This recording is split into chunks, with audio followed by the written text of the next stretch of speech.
یو کتاب کې مې لیدلی و چې یو سړی و از ساده غوندې سړی و وی خدایا روزي به م راکې او به دا خوله کې به یې راکې لاس به م نه وړمه سم د نر بچې لاس به م نه وړم خوله کې به راکې صرف شخوان به پې زوامه زه یم دا شخوان به ریم پکې نه ووالی دا به دې پکې نه وي دا شخوان پکې دا یو ټکې دې پکې پاتې کړی نو د خدای څه کار دی چې داسې کوي نو لاړ صاحبه چې دلته کې اوس برابانې خلک خفه شي وی به چې وږي روټۍ وخوره په زور مور بیا خامخا سړی مجبوروي د مور رحم زیاتي پلار بندره مجبوروي نو لاړ د سیند په غاړه یو ځای ګل کې ځان له جونګړه جوړه او پرېوت خدای ته چې خدایه تر څو دې دې خولې له راله نی را دننه کړې که نه چې شخوان هم پې ونه وام په لاس خو پرېږده که مخکې پرتی ګوتې به نه وړم نو ورځ پې تېرېده ناره تېرېده و سړي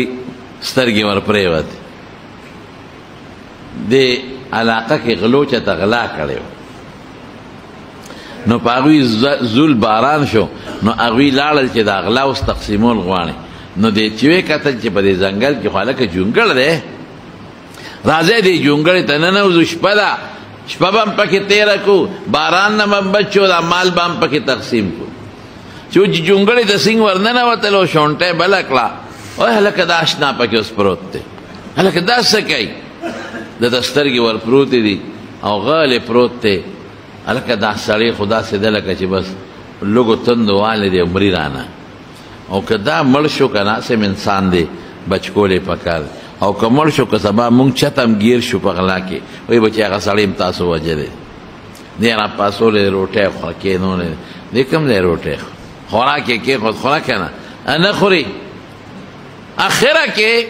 یو کس وایي چې هلکه داسې کار دی سړي یخني شوې ده باران دی دی لږ ګرمول غواړي اور یې بند کړی دی ورته او ګرم کړی دی بیا وله خوراک خوره که نه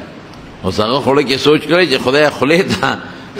اړه بیا زما په خیال ګرېدلي خو بس ضد را ټینګ کړی دی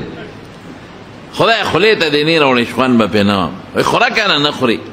یاره وایي داسې کار دی